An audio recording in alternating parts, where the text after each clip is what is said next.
Tuhan yang setia, tangan-Mu tersedia. Haleluya. Shalom buat kita semuanya. Selamat datang kembali di ibadah Minggu Raya. Kita bertemu kembali di awal bulan, di bulan Mei 2021 ini. Sebelum kita memulai kebaktian kita boleh diberkati melalui pujian dan firman Tuhan. Dan kiranya Bapa di sorga juga boleh dipermuliakan dalam hati kita ketika kita membawa hati kita yang mempersembahkannya kepada Tuhan. Mari kita satukan hati kita berdoa. Kami mengucap syukur Tuhan atas hari ini, hari yang baru yang Tuhan jadikan. Kami bersuka cita Tuhan sebab kami boleh ada hari ini itu semua karena kebaikan-Mu. Sebentar kami mau Tuhan masuk dalam hadirat Tuhan, mengundang hadirat-Mu turun di tengah-tengah ibadah kami. Sekalipun kami belum bisa berjumpa muka dengan muka, tapi kata-Mu Tuhan, 2-3 orang berkumpul di dalam nama Tuhan, Kau hadir di sini bersama kami. Merapi hamba-Mu yang melayani, merapi setiap firman yang ditabur, supaya semua jatuh di tanah yang subur dan berbuah berlipat kali ganda. Terima kasih Tuhan, ampuni kami sekiranya ada dosa yang tersembunyi. Kami memohon pengampunan-Mu Tuhan. Kami mengundang hadirat-Mu hari ini. Mari beracaralah Roh Kudus, kami siap mendengar kuasa Tuhan dinyatakan. Haleluya. Amin. Kita rindu mau mengangkat pujian, kita undang hadirat Tuhan. Saudara-saudara, kita bersorak, kita memuji Dia Raja di atas segala raja. Sebab hanya dengan Tuhan kita boleh kemenangan. Amin. Haleluya.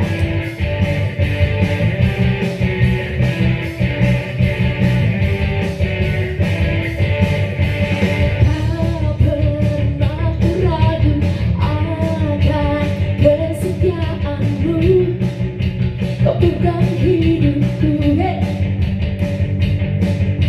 sepenuh jiwaku, ku yakin dan percaya, Kau pimpin langkahku. Yesus, Kau raja dalam hidupku, percaya berkuasa untuk selamanya. Hanya Kau Tuhan, sumber kekuatan.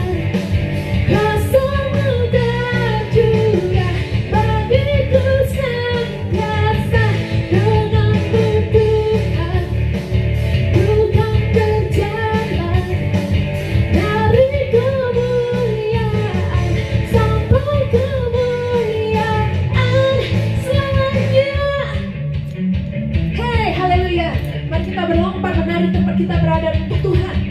Tak pernah ku ragu akan kesetiaan-Mu, Kau pegang hidupku,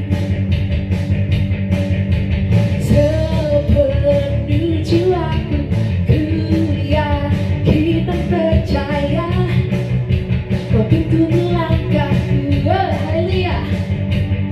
Yesus, Kau raja dalam hidupku, percaya berkuasa untuk selamanya. Hanya Kau Tuhan, sumber kekuatan. Kuasa-Mu tercurah bagiku senantiasa. Dengan-Mu Tuhan, ku kan berjalan dari kemuliaan sampai kemuliaan selamanya.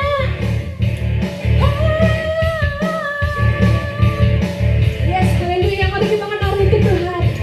Hey.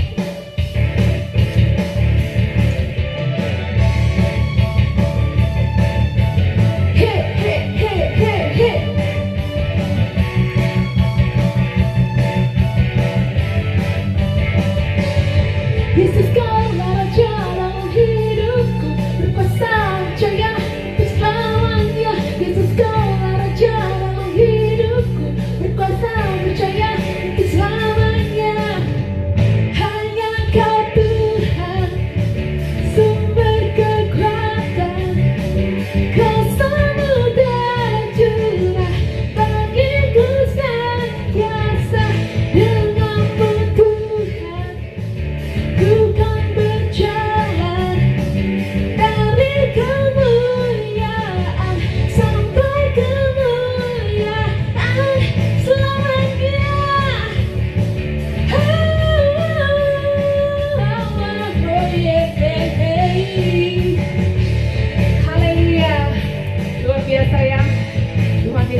You are here, moving in our midst.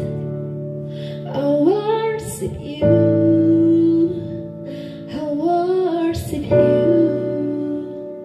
You are here, working in this place. I worship you, I worship you. You are here, moving in our midst. I worship you, I worship you. You are here, working in this place. I worship you, I worship you. Let's say you are Waymaker, miracle worker, promise giver, light in the darkness. My God, that is who you are. Yes, you are, Lord. Waymaker, miracle worker, promise giver, light in the darkness. My God, that is who you are. Say again. You are here, touching every heart. I worship you, I worship you. You are here, healing every heart. I worship you, I worship you. You are here, turning lives around. I worship you, I worship you. You are here, mending every heart. I worship you, I worship you. Yes, you are, Lord. You make miracle worker, promise giver, light in the darkness. My God, that is who you are. Yes, you are. Yes, you are, Lord. Waymaker, miracle worker, promise giver, light in the darkness. My God, that is who you are. You are Waymaker, miracle worker, promise giver, light in the darkness. My God, that is who you are. Yes, you are Waymaker, miracle worker, promise giver, light in the darkness. My God, that is who you are. Oh, that is who you are. Yes, you are. Katakan. Yes, you are. That is who you are. Oh, you are the only one we want to praise Him today. Hallelujah, Jesus.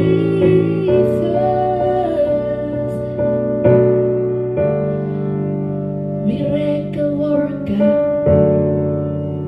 light in the darkness. My God, yes, that is who you are. And I want to skip saying, Waymaker, miracle worker, promise giver, light in the darkness. My God, that is who you are. Even when I don't see that you are working, even when I don't feel it that you are working.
Ibu Saudara-saudara yang dikasihi Tuhan, sebelum kita mendengarkan firman Tuhan, kita akan kembali melaksanakan perjamuan kudus pada pagi hari ini. Sebelumnya saya ingin membacakan beberapa ayat terlebih dahulu dari 1 Korintus 11 ayat ke-26, dikatakan sebagai berikut. Sebab setiap kali kamu makan roti ini dan minum cawan ini, kamu memberitakan kematian Tuhan sampai Ia datang. Kemudian ayat berikutnya merupakan persyaratan bagi kita yang hendak ikut ambil bagian dalam perjamuan kudus. Jadi barang siapa dengan cara yang tidak layak makan roti atau minum cawan Tuhan, ia berdosa terhadap tubuh dan darah Tuhan. Karena itu hendaklah tiap-tiap orang menguji dirinya sendiri, dan baru sudah itu ia makan roti dan minum dari cawan itu. Karena barang siapa makan dan minum tanpa mengakui tubuh Tuhan, ia mendatangkan hukuman atas dirinya. Sebab itu banyak di antara kamu yang lemah dan sakit, dan tidak sedikit yang meninggal. Kalau kita menguji diri kita sendiri, hukuman tidak menimpa kita. Tapi kalau kita menerima hukuman dari Tuhan, kita dididik supaya kita tidak akan dihukum bersama-sama dengan dunia. Nah, Bapak Ibu Saudara sekalian, mari kita menguji diri terlebih dahulu sebelum kita ambil bagian dalam perjamuan kudus ini. Firman-Nya tadi mengatakan barang siapa makan dan minum tanpa mengakui tubuh Tuhan, ia mendatangkan hukuman atas dirinya. Artinya apa, Bapak Ibu sekalian? Mari kita menguji diri apakah hari sebelakangan atau hari-hari yang sudah kita lalui atau selama ini kita sudah melakukan hal-hal yang berkenan kepada Tuhan. Kalau kita sudah melakukan hal-hal yang bertentangan dengan firman-Nya, pasti Roh Kudus juga akan berbicara kepada kita. Namun kalau kita sudah berusaha melakukan segala sesuatu sesuai dengan perintah-Nya, hati kita pasti berkenan.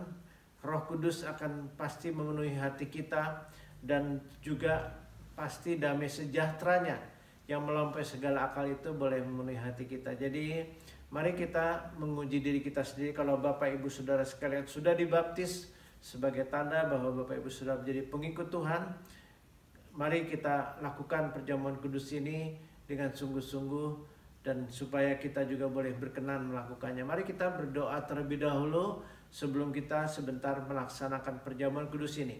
Tuhan Yesus, terima kasih sebentar kami kembali akan melaksanakan perjamuan kudus.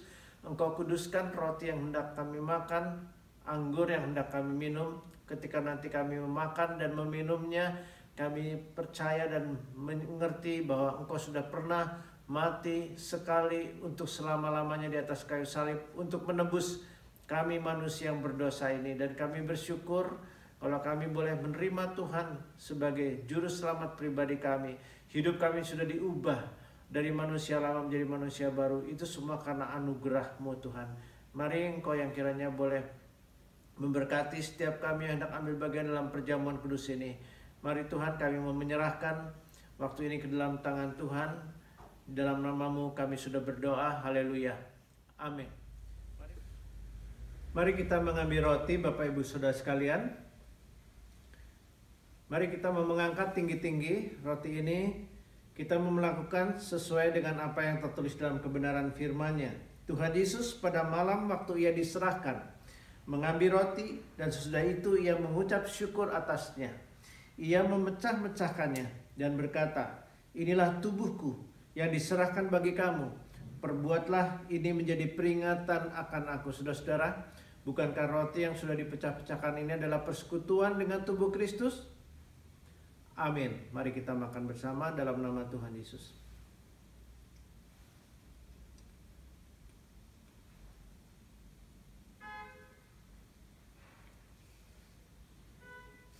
Mari kita juga mau mengambil cawan, Bapak Ibu Saudara sekalian. Kita mau angkat tinggi-tinggi.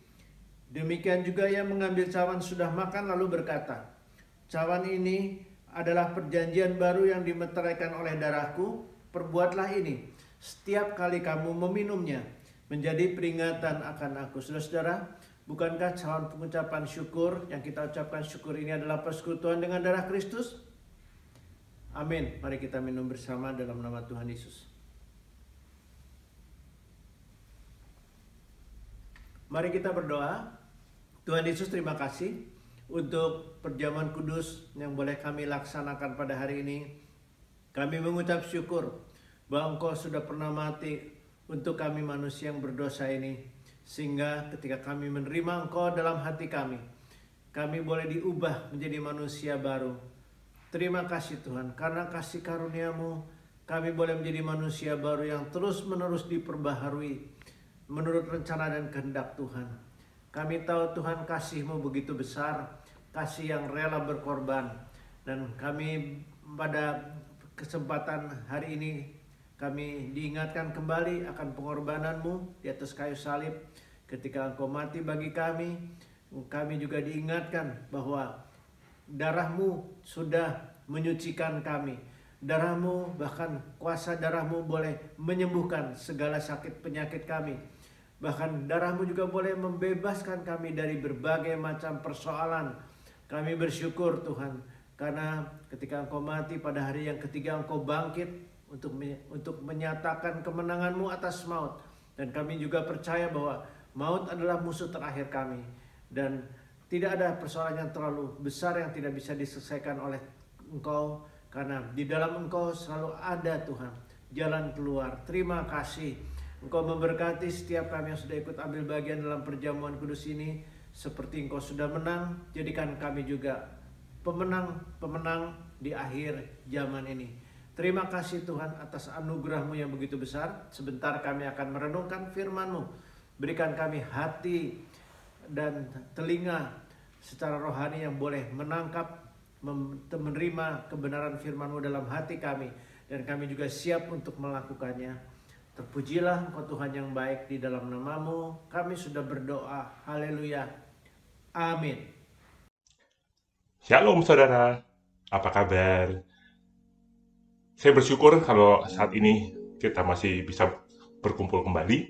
Yuk kita sebelum masuk lebih dalam lagi ke dalam pemberitaan firman Tuhan, kita sama-sama mau berdoa.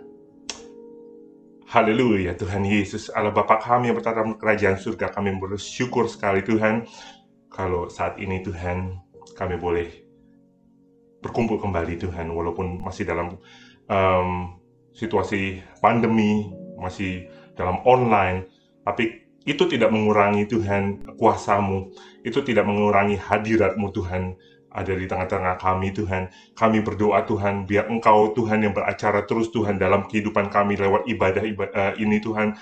Juga sebentar kami akan mendengarkan pemberitaan akan firman-Mu. Kau pakai buah lidah hamba-Mu Tuhan. Biar Tuhan nama-Mu saja yang dipermuliakan Tuhan. Biar kami semua boleh mendapatkan remah, boleh mendapatkan berkat Tuhan lewat firman-Mu ini Tuhan. Dan ketika kami Tuhan boleh selesai dalam ibadah ini Tuhan, kami boleh mempraktekkan dalam kehidupan kami Tuhan sehari-hari. Dan boleh pada akhirnya Tuhan memperluas kerajaan-Mu dan untuk kemuliaan nama-Mu Tuhan. Biar nama-Mu saja yang ditinggikan Tuhan, nama kami yang paling rendah Tuhan. Biar Tuhan Engkau saja yang dipuji-puji Tuhan. Biar Tuhan pada akhirnya Tuhan banyak jiwa juga Tuhan boleh selamat Tuhan oleh karena nama-Mu Tuhan. Terima kasih ya Bapa, kami mau serahkan Tuhan pemberitaan firman-Mu ini Tuhan. Sembunyikan hamba-Mu di balik salib-Mu Tuhan, biar Engkau saja yang berkata-kata Tuhan lewat buah lidah hamba-Mu Tuhan. Di dalam nama Tuhan Yesus, siapkan kami juga Roh Kudus, hati kami biar boleh menjadi hati yang gembur Tuhan, hati yang boleh menjadi tanah yang baik Tuhan. Dan ketika firman-Mu boleh tertanam di hati kami ini Tuhan, boleh bertumbuh Tuhan dan boleh menghasilkan buah Tuhan. Di dalam nama Tuhan Yesus kami sudah berdoa dan mengucap syukur. Haleluya. Amin. Amin. Saudara, saya bersyukur saudara, saat ini sudah masuk di bulan Mei. Kalau di Eropa itu sudah musim semi ya. Sebentar lagi juga kita akan merayakan kenaikan Tuhan Yesus. Juga nanti akan ada acara-acara kita memperingati Hari Pantekosta. Kita sama-sama mau berdoa. Juga saya undang saudara-saudara juga untuk ikut aktif dalam kegiatan ini saudara. Saudara, hari ini saya mau memberitakan firman Tuhan yang saya beri judul Berkat dalam Kesatuan. Ya saudara, saya kan mulai, seperti kita tahu, kesatuan itu adalah sesuatu yang kita ketahui saat ada, ya, dan kita tahu juga ketika tidak ada, ya. kalau saya ingat waktu dulu saya masih sekolah, ini guyonan waktu saya sekolah. Ini kalau dulu ya, nggak tahu saya zaman sekarang, apalagi zaman lockdown itu agak susah ya ketemu satu dengan yang lain di sekolah. Kalau zaman saya masih sekolah, ini kalau ada yang kentut, atau kentut ya, kentut itu kalau ada yang kentut nggak ada yang mau ngaku, tentu aja karena malu kan kalau nggak ngaku gitu ya. Jadi kalau ada yang kentut ya dan nggak mau mengaku, pasti dia bilang begini, saudara. Kentut itu tidak kelihatan bentuknya, tapi sangat dahsyat dampaknya, saudara. Jadi ini guyonan waktu itu, dan saya teringat ketika saya menyiapkan tentang kesatuan. Kesatuan ini tidak kelihatan bentuknya, tapi kalau ada atau tidak ada itu kelihatan, tak ada dampaknya gitu ya. Apa sih dampaknya? Ya, ketika ada kesatuan, kita tahu semuanya akan berjalan dengan lancar. Ya, lebih banyak yang dicapai, ya. Tapi ketika ada perpecahan atau kurangnya persatuan, yang kita miliki hanyalah kekacauan, saudara, dan kebingungan, gitu ya. Ada satu kisah menarik, saudara, di Kejadian 11 ayat 1 sampai 9. Mungkin saudara sudah banyak yang bisa menebak, wah cerita apa ini ya? Ini kisah Menara Babel, ya. Jadi saya baca, saudara, Kejadian 11 ayat 1 sampai 9, tapi saya nggak baca semuanya, saya baca yang mulai dari ayat ke-5 saja, saudara ya. Kalau saudara di rumah bisa buka Alkitab, mari kita sama-sama baca dengan suara yang keras, saudara ya. Lalu turunlah Tuhan untuk melihat kota dan menara yang didirikan oleh anak-anak manusia itu. Dan ia berfirman, mereka ini satu bangsa, dengan satu bahasa untuk semuanya. Ini barulah permulaan usaha mereka. Wah, mulai dari sekarang apapun juga yang mereka rencanakan, tidak ada yang tidak akan dapat terlaksana. Oh, luar biasa ya. Ayat ke-7, saudara. Baiklah kita turun dan mengacau balaukan di sana bahasa mereka. Wah, ini Tuhan bilang, ayo kita turun dan mengacau balaukan. Sehingga mereka tidak mengerti lagi bahasa masing-masing. Ya, demikianlah mereka diserahkan Tuhan dari situ ke seluruh bumi, dan mereka berhenti mendirikan kota itu. Ayat yang ke-9, itulah sebabnya sampai sekarang nama kota itu disebut Babel. Karena disitulah dikacau balaukan Tuhan bahasa seluruh bumi. Ya, dan dari situlah mereka diserahkan Tuhan ke seluruh bumi. Nah, makanya ada namanya bahasa Jerman. Ya, kalau belum belajar bahasa Jerman, kita nggak ngerti artinya apa sih yang mereka omongkan, dan seterusnya, dan seterusnya. Dalam ayat yang barusan kita baca, Tuhan berkata bahwa mereka, orang-orang Babel ini, akan menyelesaikan apa yang mereka rencanakan, karena mereka adalah satu bangsa dan memiliki bahasa yang sama. Ya, jadi mereka, meskipun mereka tidak taat dan memberontak kepada Tuhan, tapi dari ayat-ayat ini saya bisa melihat, wah, ternyata ada kekuatan daripada namanya persatuan. Saudara, ya. Jadi ayat-ayat ini memberitahukan kita bahwa kita dapat mencapai lebih banyak hal ketika kita bekerja bersama-sama, kita bersatu daripada saat kita terpecah belah. Ya, saya ingat waktu sekolah SD, SMP itu selalu diingatkan oleh guru, ya ini ada lidi satu, coba kita patahkan, plak, gampang, dibawa lidinya. Terus ada kalau lidinya bersatu diikat, coba dipatahkan, nggak gampang, katanya seperti itu. Kemudian artinya apa? Satu itu gampang dipatahkan, terpecah belah. Tapi ketika bersama-sama itu susah, gitu ya. Coba lidi ini kemudian dipakai untuk ngebersihin sampah di depan rumah, bisa nggak? Semua menjawab susah ya. Bukan nggak mustahil, tapi susah, gitu ya. Tapi kalau dijadikan satu, gampang nggak bersihin sampah di depan rumah? Gampang, ya kan? Jadi waktu saya sekolah, saya juga sudah diajarkan artinya namanya persatuan. Ya. Jadi hari ini saya ingin membahas juga persatuan atau kesatuan ini, atau dalam bahasa Inggrisnya itu, bahasa kerennya itu unity. Wah, unity, persatuan, kesatuan, keren juga bahasa Indonesia ya. Jadi apa saja sih, mengapa sih persatuan ini penting, dan berkat apa saja yang Tuhan sediakan dalam kesatuan atau persatuan. Yuk kita sama-sama bahas hari ini, ya, pentingnya persatuan. Yang pertama adalah persatuan akan menarik kemurahan Tuhan dan urapannya, ya kan? Atau dengan kata lain menarik perhatiannya, saudara. Menarik perhatiannya, ya. Ada ayatnya, saudara. Mungkin saudara juga tahu lagunya, ini ada lagunya, ya kan? Jadi ayatnya di Mazmur 133. Wah, ini luar biasa ini lagunya. Mungkin saudara tahu ya lagunya ya, persaudaraan yang rukun. Sungguh alangkah baiknya, sungguh alangkah indahnya, bila saudara semua hidup rukun bersama. Ya, seperti minyak di kepala Harun, yang ke janggut dan jubahnya turun. Seperti embun di Bukit Hermon, mengalir ke Bukit Sion. Wah, saya stop sampai di sini lagunya, saudara. Ntar, saya takutnya ada saudara dari salah satu saudara telepon saya disuruh masuk dapur. Bukan dapur rekaman, dapur beneran, suruh bersihin piring gitu ya. Enggak, saudara, ini guyon. Yang tadi persaudaraan yang rukun, ya kan? Kalau saudara baca di Mazmur 133 itu luar biasa, saudara. Dikatakan 133 ayat 3, ya, seperti embun Gunung Hermon yang turun ke atas gunung-gunung Sion. Kesanalah, sebab kesanalah Tuhan memerintahkan berkat kehidupan untuk selama-lamanya. Ya, jadi Tuhan memerintahkan berkat, ya, kepada orang-orang yang hidupnya rukun, gitu loh, ya, kepada orang-orang yang hidupnya rukun, yang bersatu. Ya, tadi juga dikatakan juga adalah seperti minyak di kepala Harun, ya, yang meleleh ke janggut dan ke leher jubahnya.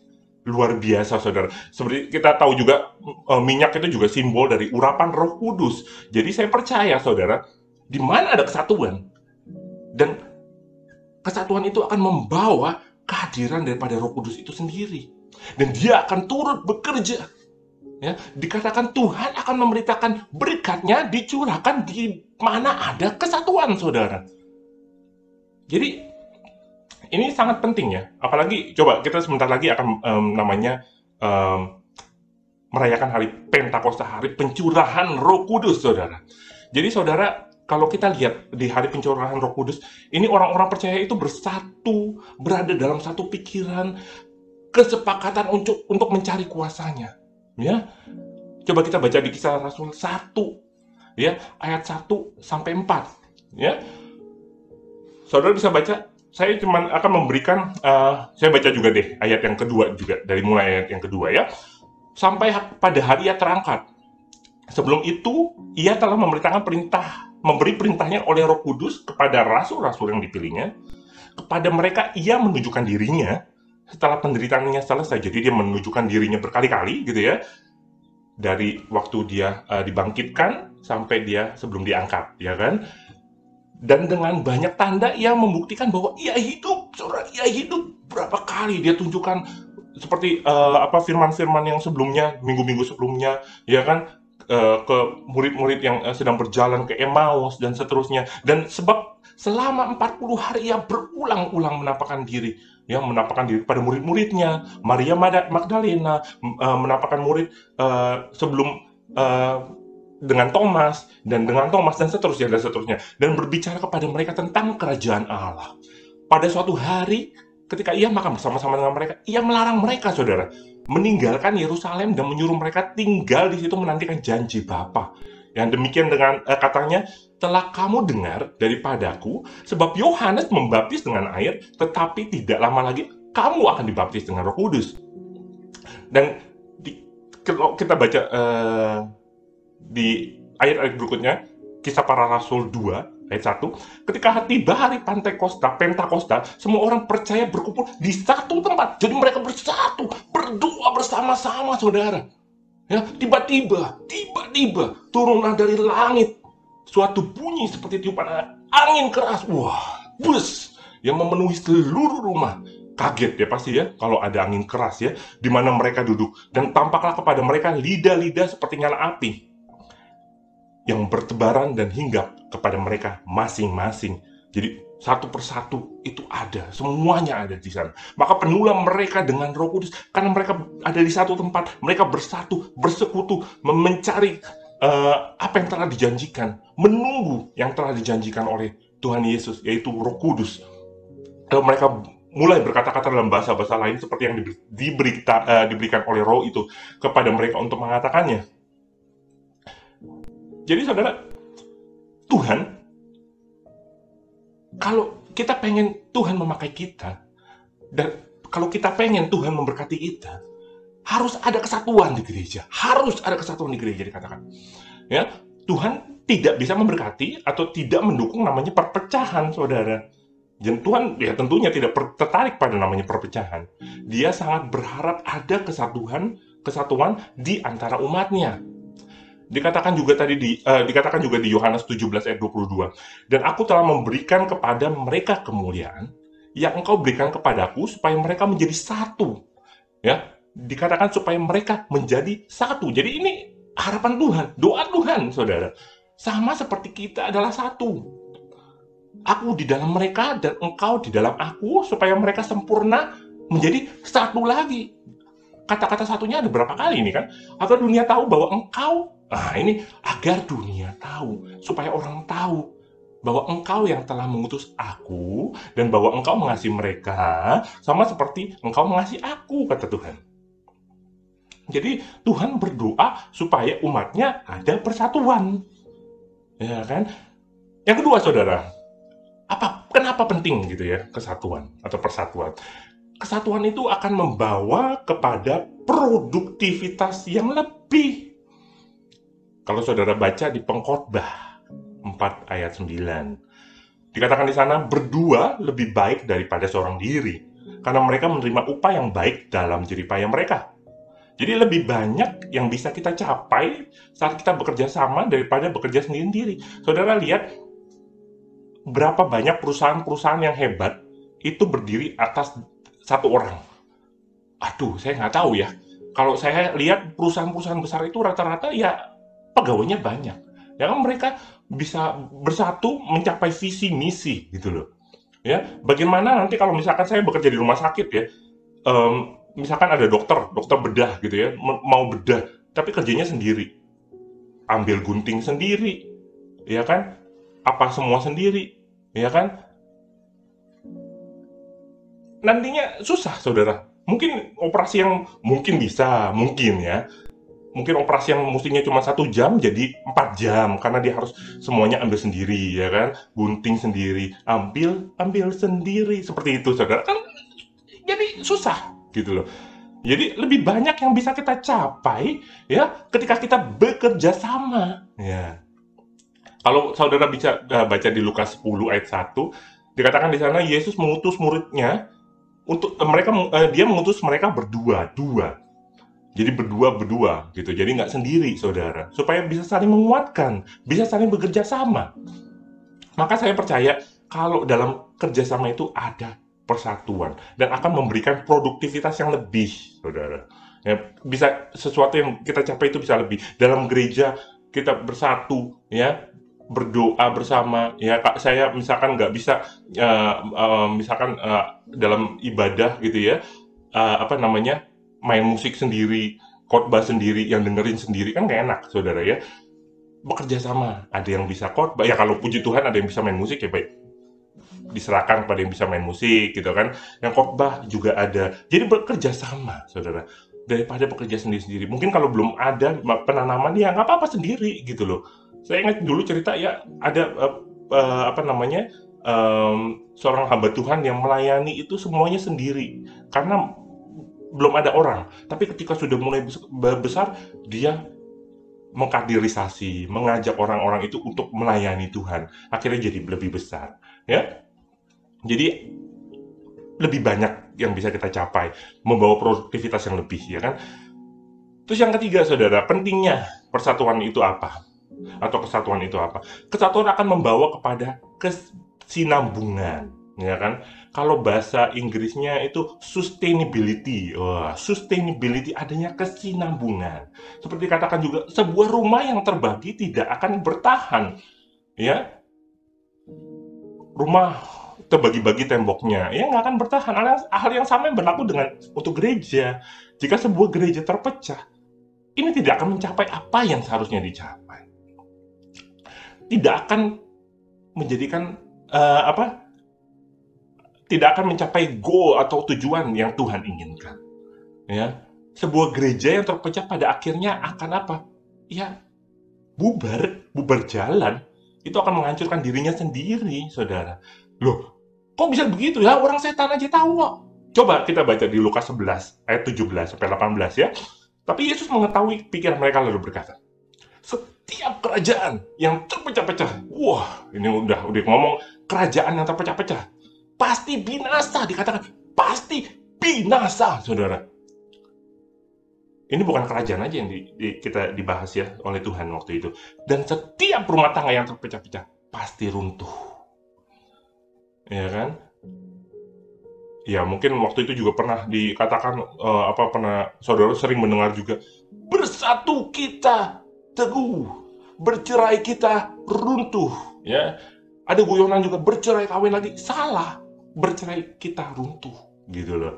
Ya, setiap rumah tangga yang terpecah belah atau terpecah-pecah pasti runtuh. Itu benar, saudara. Jikalau iblis itu juga terbagi-bagi dan melawan dirinya sendiri, bagaimana kerajaannya dapat bertahan? Loh, ini iblis saja tahu loh. Ya, iblis saja tahu kalau namanya perpecahan itu akan membawa kepada kebinasaan, ya, keruntuhan, nggak akan bertahan. Makanya pinter kita gerejanya dipecah-pecah, gitu loh. Kalau dulu belajar sejarah, Indonesia itu dijajah ya oleh Belanda. Ya, mungkin sebagian dari kita yang tinggal di Belanda dijajah dengan kalau saya mungkin kita pernah belajar juga namanya divide et impera, ya. Strateginya memecah belah, tidak bersatu, supaya apa? Ya, gampang ditaklukkan. Ini iblis juga sama. Gerejanya, kalau iblis itu paling takut kalau gerejanya itu jadi satu. Kalau kuat, ya, ini paling takut. Makanya coba pecah-pecah dulu, ya kan? Nanti kalau udah pecah, gampang dihabisin. Ini, gitu loh. Makanya pentingnya persatuan itu, ya tadi, ya kan? Supaya ada namanya kesinambungan, supaya terus-menerus menjadi gereja yang utuh. Itu pentingnya persatuan, saudara. Jadi, kalau kita ingin bertahan, ya, dan berkesinambungan, harus ada namanya persatuan. Jadi gereja harus memiliki persatuan, bukan perpecahan. Ya, gereja harus memiliki ketertiban, bukan kekacauan dan kebingungan. Nah, ini tadi kita belajar tentang namanya pentingnya persatuan. Lah, ada juga kan, gimana supaya kita bisa bersatu? Wah, ada halangannya juga, saudara. Halangan untuk bersatu. Nah, dalam gereja misalnya, kita bahas ya nggak semua, ya kan, waktunya nggak banyak. Kalau saya bahas semuanya bisa 3 jam, tidur semua, ya kan. Yang pertama, saudara, kalau saudara tidak mau memaafkan kesalahan orang lain, nah ini akan muncullah bibit-bibit perpecahan, ya kan. Di keluarga, hubungan ayah dengan anak, istri dengan suami, ibu dengan anak. Kalau ada permasalahan, ya kan, tidak mau memaafkan, ya pecah keluarga itu. Sama di gereja juga sama, ya kan. Ketika kita tidak mau memaafkan seseorang, ya, ini hati-hati, ya. Ini akan ada namanya bibit-bibit perpecahan. Ya, mungkin ya kita mulai dari diri kita sendiri ini. Kadang-kadang, ya saya juga pernah dulu ya, waktu saya ada kejadian, teman saya datang kepada saya. Ya saya sendiri nggak sadar kalau ternyata perkataan saya yang tujuannya bukan untuk menyakiti dia, berasa dianya bahwa dia disinggung. Lah saya sendiri nggak tahu gitu loh. Nah kadang-kadang kita tuh suka yang orang lain yang berbuat salah kepada kita itu ya mungkin nggak sadar, tapi kalau kita tidak mau memaafkan kesalahan orang itu, nah ini bibit gitu loh. Nah dari bibit itu muncullah yang kedua, namanya kepahitan. Oh ini kalau udah namanya kepahitan, aduh nggak enak, saudara. orang itu ngapain? Sakit. Orang itu apa? Salah. Orang ini begini. Wah, kok begitu ya? Orang itu ganteng. Oh, kok dia lebih ganteng? Enggak. Maksudnya adalah apapun yang dilakukan orang yang kita sudah sebel istilahnya ya, itu salah semuanya. Ya, jadi tidak memaafkan itu akan berubah menjadi kepahitan dan kebencian. Nah, ini bahaya. Berarti pertama, soal tadi tidak memaafkan, ya akhirnya menjadi kepahitan. Yang ketiga, apa sih yang menghalau kita untuk bersatu? Adanya iri hati dan perselisihan. Di 1 Korintus 3 ayat 1-4, saudara. Baca, saudara ya. Dan aku, saudara-saudara, pada waktu itu tidak dapat berbicara dengan kamu seperti dengan manusia rohani, tetapi hanya dengan manusia duniawi, katanya, yang belum dewasa dalam Kristus. Susulah yang kuberikan kepadamu, bukanlah makanan keras. Wah, ini kasih susu, sebab kamu belum dapat menerimanya. Dan sekarang pun kamu belum dapat menerimanya. Kenapa? Karena kamu masih manusia duniawi, katanya. Sebab jika di antara kamu ada iri hati dan perselisihan, bukankah hal itu menunjukkan bahwa kamu manusia duniawi? Ya kan? Dan seterusnya. Jadi waktu itu ada perselisihan, ada iri hati, ya. Ketika kita cemburu pada orang lain dan apa yang Tuhan lakukan dalam kehidupan mereka dan bagaimana Tuhan menggunakan mereka dengan luar biasa, ini menciptakan perpecahan dan kesatuan. Sadar nggak sadar, saudara ya? Kalau saudara di dalam gereja melihat, waduh, kok orang itu saja yang dipakai untuk song leader. Aku kan juga bisa nyanyinya, keren. Suara aku kan suara bisa 3 oktav, 4 oktav. Kayak siapalah itu penyanyi-penyanyi yang luar biasa. Oh, kok dia doang yang dipakai? Kok aku enggak? Ya kan? Loh, kesel sama orang itu, kesel sama Pak Gembala, kesel sama yang ini, dan kesel sama yang itu. Dan akhirnya apa? Perpecahan. Ya kan? Kita iri dengan talenta yang orang lain. Kok dia dikasih sama Tuhan bisa ngomong luar biasa, kok dia dikasih Tuhan bisa nyanyi luar biasa, bisa main instrumen, bisa ini, kok aku nggak dikasih apa-apa sama Tuhan? Aku gimana mau melayanimu Tuhan? Loh, melayani itu nggak harus depan mimbar, ya. Dulu saya ingat awal-awal saya juga di gereja itu ya benerin, rapihin itu loh, rapihin bangku gereja, Alkitab dipinggir-pinggirin, dibagusin. Itu aja sudah melayani, saudara. Sudah melayani, ya. Jadi daripada kita iri dengan talenta orang lain, temukanlah karunia atau talenta Anda sendiri. Doa, Tuhan, aku talentanya apa? Mungkin ada talenta pendoa, syafaat. Lu nggak harus depan orang kan kalau mendoakan orang lain, gitu loh. Nggak harus depan mimbar kan kalau namanya mendoakan orang lain. Saya ingat dulu waktu di gereja ada seorang ibu-ibu begitu luar biasa, nggak kelihatan di depan, tapi begitu luar biasa ketika kita tahu bahwa dia ternyata adalah pendoa syafaat. Dia selalu mendoakan orang-orang, selalu mendoakan Pak Gembala dan seterusnya, mendoakan supaya penginjilan luar biasa. Nah, ini orang-orang seperti ini, saudara. Ya, oke, kita lanjut, saudara. Ya, hal yang keempat yang membuat kita menjadi ada halangan untuk bersatu, yaitu fokus pada diri sendiri. Aku, semuanya aku. Ya, kalau namanya dalam gereja itu kalau kita bilang aku, wah, fokus sama aku dan aku. Kok aku kurang diperhatiin? Kok pelayanannya dia doang sih? Aku kok enggak? Kok ini? Kok itu? Kok aku enggak?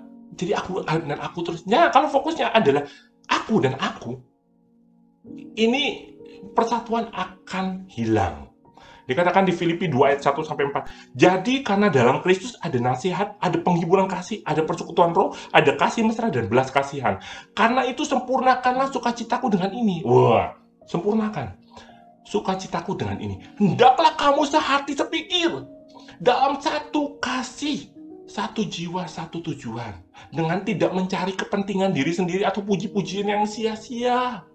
Dikatakan di situ, tidak mencari kepentingan diri sendiri atau puji-pujian yang sia-sia. Kepentingan sendiri tadi, wah, pokoknya aku. Nah, dikatakan tidak mencari kepentingan sendiri. Sebaliknya, hendaklah dengan rendah hati yang seorang menganggap yang lain lebih utama daripada dirinya sendiri. Dan janganlah tiap-tiap orang hanya memperhatikan kepentingannya sendiri, tetapi kepentingan orang lain juga. Nah, ini susah. Berapa dari saudara yang bilang ini gampang? Wah, sedikit mungkin saudara. Saya sendiri juga masih belajar bagaimana namanya mencari bukan mencari jati diri, tapi bagaimana kita mau mengakui orang lain, ya kan? Mengurus kebutuhan orang lain. Nah, jangan kita berkata, wah, apa yang bisa gereja lakukan untuk saya?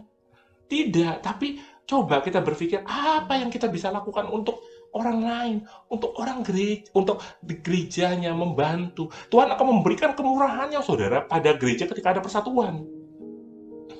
Ya, nah, ini kan tadi halangannya. Bagaimana kunci untuk memulihkan itu kesatuannya? Ayo kita bahas satu persatu. Ya nggak semua, tapi beberapa bagian saja. Yang pertama adalah berdoa untuk orang lain. Ya, saya rasa kalau kita sulit ya kalau misalkan untuk marah atau kesal atau menyimpan dendam kepada orang lain ketika kita mendoakan mereka. Ketika kita mendoakan mereka, kita ada simpati atau empati. Dan doa itu mengubahkan banyak hal. Tapi yang terpenting adalah mengubahkan diri kita dulu. Ketika kita berdoa untuk orang lain, oh iya Tuhan, aku berdoa untuk musuhku ini. Supaya aku bisa memaafkan dia. Itu yang kita diubahkan itu kita dulu loh. Saudara ya. Baru orang lain. Ya, itu yang pertama. Yang kedua, mengasihi satu sama lainnya. Dan dunia akan tahu kita dalam milik Kristus jika kita saling mengasihi. Kasih sejati itu akan mengarah kepada persatuan sejati, saudara. Dan dibutuhkan Roh Kudus untuk menghasilkan kasih yang sejati. Ya, makanya kasih adalah karya Roh Kudus dan itu adalah salah satu daripada buah Roh. Dan kasih haruslah mengalir dari hidup kita secara alami sebagai orang percaya, saudara. Ya, dan jika kita menemukan bahwa kita tidak begitu mengasihi orang lain, nah ini hati-hati saudara, kita mesti sama-sama belajar ya untuk memeriksa hidup kita. Kalau kita masih benci sama orang lain, nah kita minta supaya Tuhan mengubah kita dulu gitu loh. Ya. Itu penting saudara. Ya, supaya kita nantinya bisa ada persatuan. Ya. Yang ketiga adalah melepaskan masa lalu, luka masa lalu, saudara. Ya, ini mungkin salah satu yang sulit dilakukan. Ya, bukan hanya saudara, saya saja juga kalau namanya luka itu, kalau apalagi orang udah begitu melukai saya, aduh sulit sekali saudara. Tapi melepaskan apa yang ada di belakang kita, sama-sama ya kita belajar ini ya, akan sangat membantu untuk membangun persatuan. Oh, orang itu yang tadinya jahat sama saya pikir misalnya, ternyata orangnya baik sekali ya, bisa kelihatan baiknya ketika kita melepaskan luka masa lalu. Ya, mungkin orangnya waktu menyakiti saya, dia nggak sadar. Ya kan? Tapi ketika kita lepaskan, kita datang ke dia, lo gitu lu nyakitin gue lu begini, ternyata wah sorry gue nggak salah, gue nggak tahu gitu. Kayak waktu itu teman saya datang, saya bilang, oh sorry saya nggak tahu loh. Wah, jadi baik lagi, jadi teman baik saudara. Ya kan, teman bisnis, wah luar biasa saudara. Ya kan, jadi terlalu banyak orang yang tidak bisa bergerak karena terjebak di masa lalu. Ya, jadi kalau kita mau bersatu kembali, ya, lepaskanlah luka masa lalu. Mungkin nggak bisa lupa, oke, tapi mau memaafkan, melepaskan. Ya, kita bisa belajar dari luka itu, tapi jangan membiarkan luka itu menyandera kita, apalagi saudara-saudara seiman kita, gitu loh. Ya, jangan sampai kita membiarkan luka itu memecah belah kita. Ya, lepaskan supaya bisa maju. Ya. Kemudian yang berikutnya adalah memikul beban bersama-sama. Ini penting.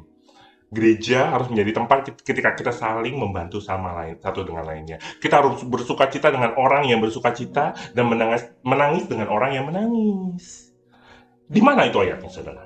Di Roma 12 ayat 15. Ya, kita itu tidak hanya sendiri loh dalam kehidupan Kristen ini. Jadi kita tuh satu keluarga, harus mendukung satu dengan yang lain. ya, menyemangati satu dengan yang lainnya, dan harus berbagi gitu loh, ya, tanpa takut dihakimi. Jadi kalau saya sharing dengan saudara-saudara seiman saya yang saya bisa percaya, saudara nggak usah mengumbar semuanya kepada semua orang, karena nggak semua orang bisa masih kan kita masih belajar ya saudara ya, masih ada orang yang masih belajar untuk menyimpan rahasia dan berdoa untuk saudara seiman. Ada juga orang-orang yang masih belum ke tahap itu gitu loh.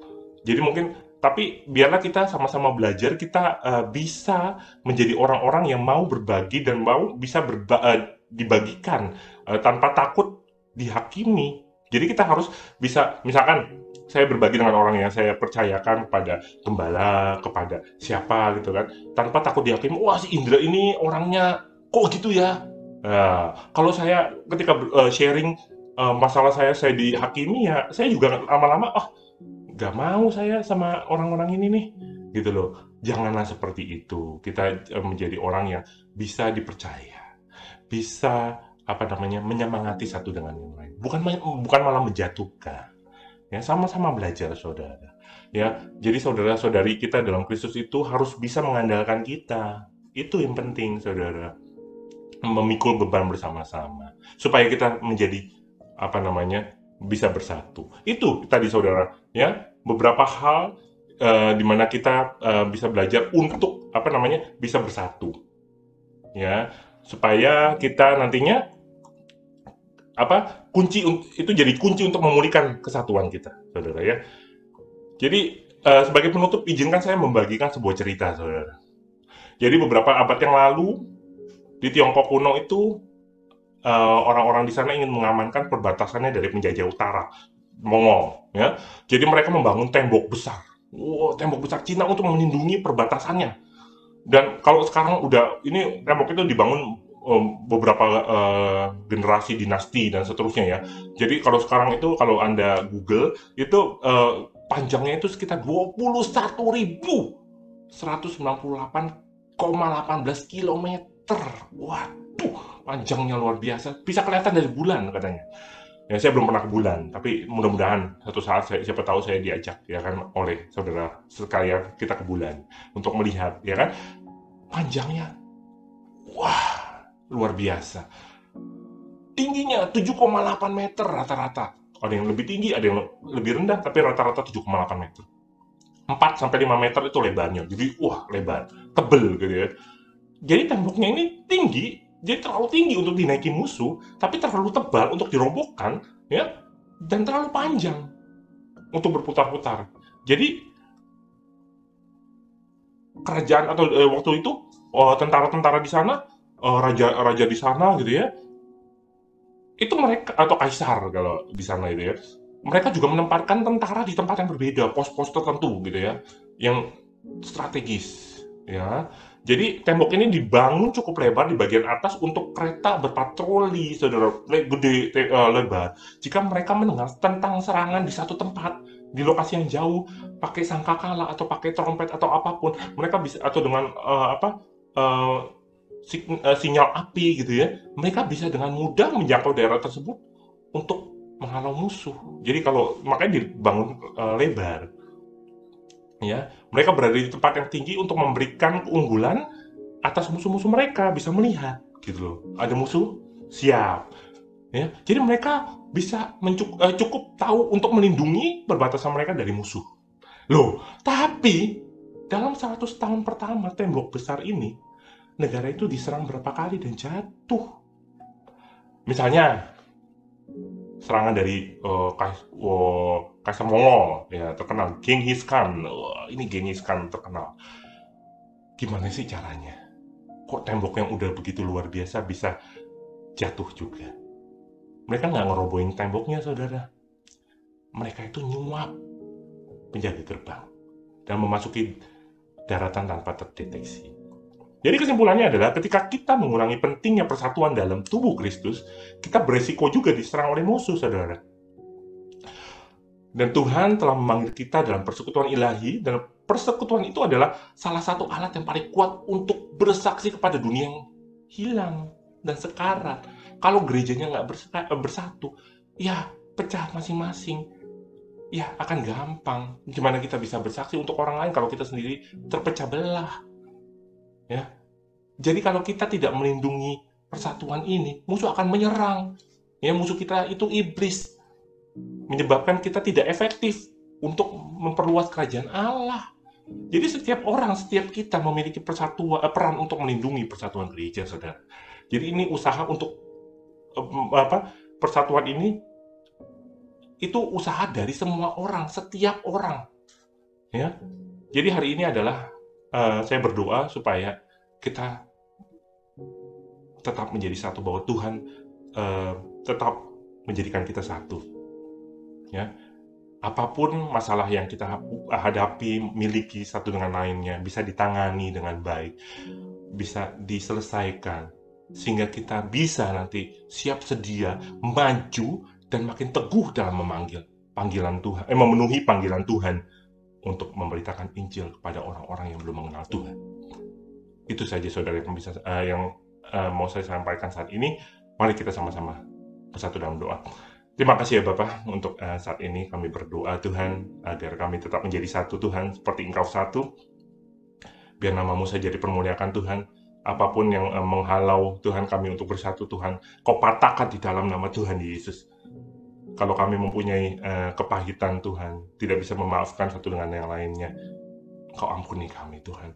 Kau berikan kami juga Tuhan hati yang mau berbagi beban dengan saudara-saudara kami juga Tuhan. Terima kasih ya Bapa, kami mau bersatu Tuhan, biar kami boleh siap sedia Tuhan, dan terus maju Tuhan untuk memenuhi panggilan Engkau Tuhan, untuk kemuliaan nama-Mu. Pakai kami terus Tuhan, dan di dalam nama Tuhan Yesus, biar Roh Kudus terus beracara dalam kehidupan kami. Di dalam nama-Mu Tuhan Yesus, kami sudah berucap syukur. Haleluya. Amin. Amin. Amin. Amin. Saya serahkan kepada yang akan melanjutkan. Terima kasih. Shalom.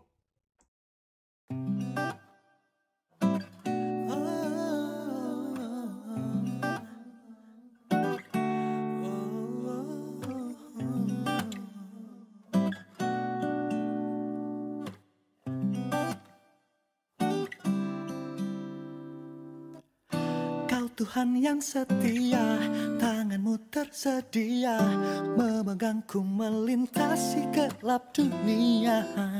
Apapun keadaan, hati dan perasaan, tak membatasi kuasa-Mu di dalamku. Kasih-Mu kepadaku, menerima apa adanya. Dalam kelemahanku, kuasa Tuhan jadi sempurna. Ku kan selalu kembali padamu, yang ku perlu hanyalah Kau Tuhan. Cinta-Mu membuatku mengerti siapa aku yang sebenarnya. Ku kan selalu kembali padamu, yang ku perlu hanyalah Kau Tuhan. Cinta-Mu membuatku mengerti siapa aku yang sebenarnya. Kau Tuhan yang setia, tangan-Mu bersedia, memegangku melintasi gelap dunia. Hati dan perasaan tak membatasiku. Kasih-Mu kepadaku, menerima apa adanya. Dalam kelemahanku, kuasa Tuhan jadi sempurna. Ku kan selalu kembali padamu, yang ku perlu hanyalah Kau Tuhan. Cinta-Mu membuatku mengerti siapa aku yang sebenarnya. Ku kan selalu kembali padamu, hanyalah Kau Tuhan.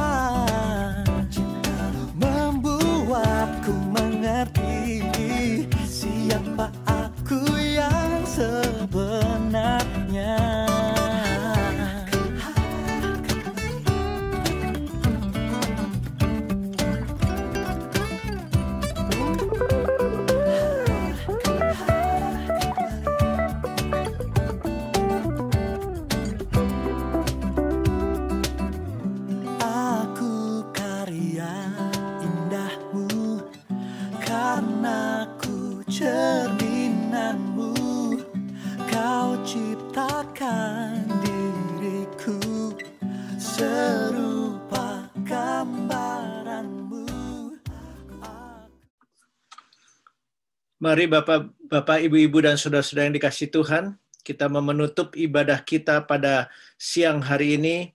Mari saya mengajak Bapak, Ibu, Saudara yang ada di tempat masing-masing, boleh berdiri sebentar untuk kita boleh menutup ibadah ini dengan penuh ucapan syukur.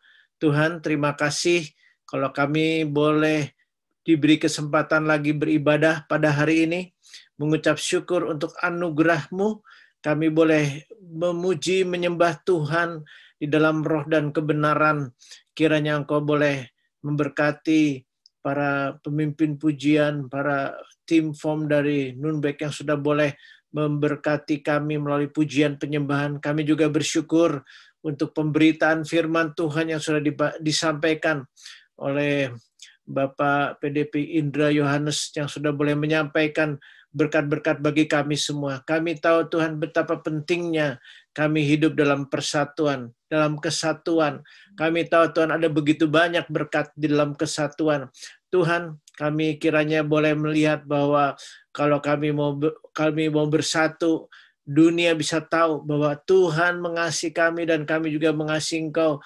Tuhan, kesatuan itu boleh meningkatkan produktivitas rohani kami. Kesatuan itu dapat juga memberikan kami keberlanjutan. Oh Tuhan, terima kasih Tuhan. Ada begitu banyak halangan-halangan untuk bersatu.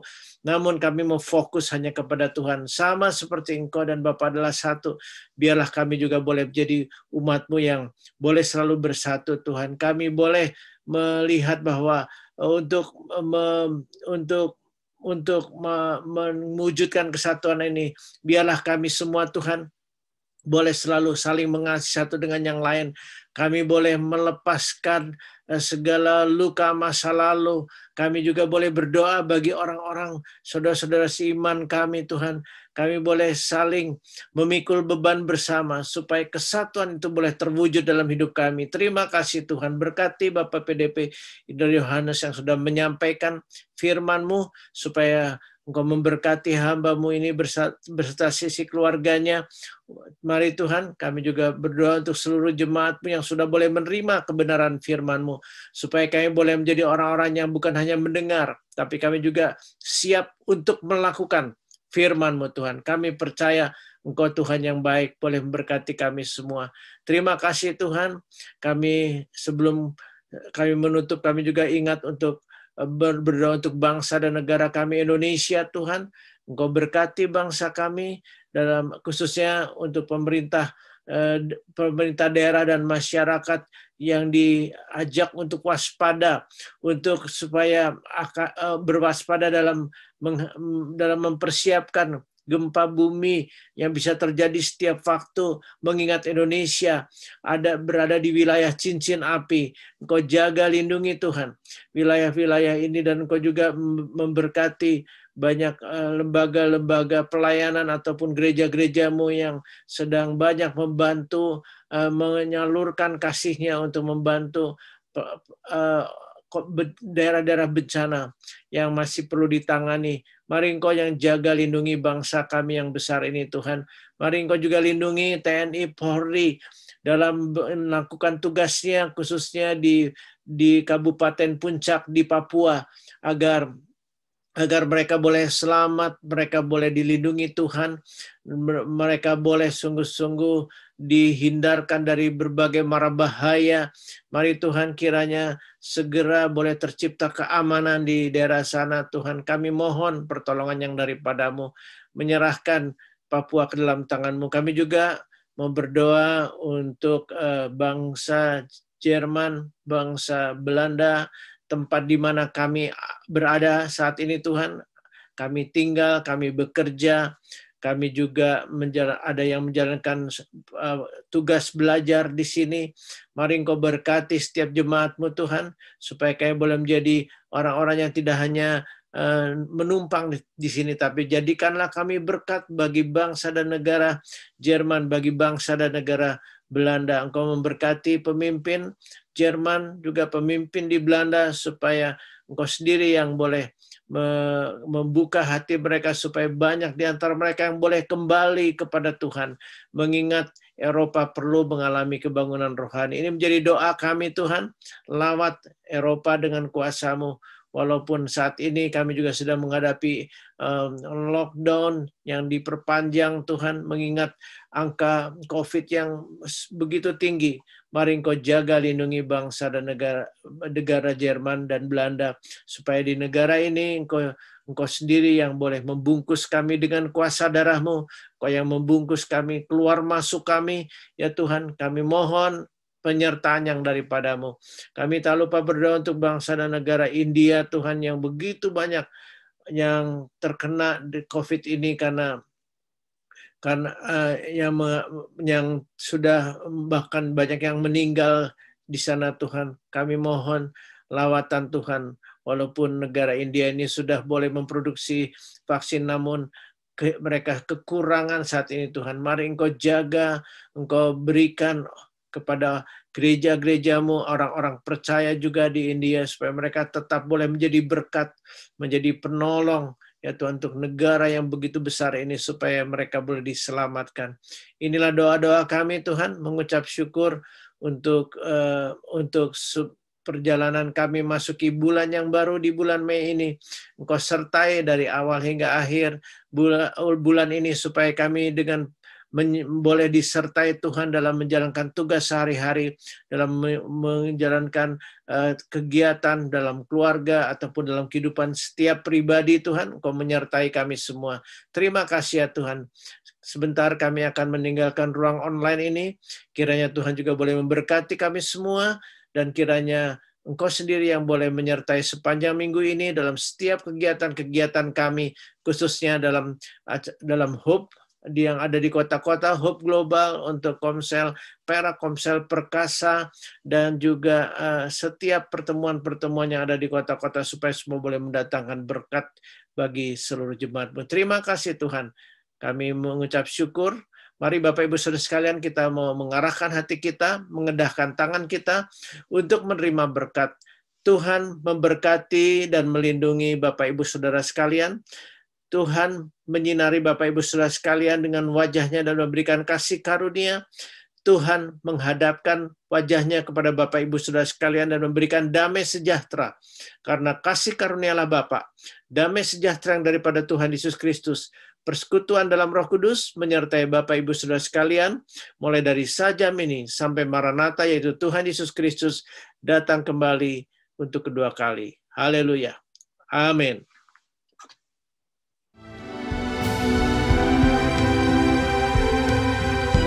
Segala kemuliaan hanya bagi Tuhan, segala hormat pujian hanya bagi Tuhan. Kuasa dan kemuliaan hanyalah bagi Tuhan, segala kemuliaan,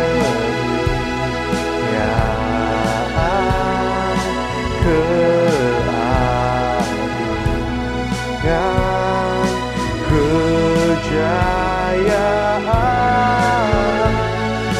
hanya bagi Tuhan, hanya bagi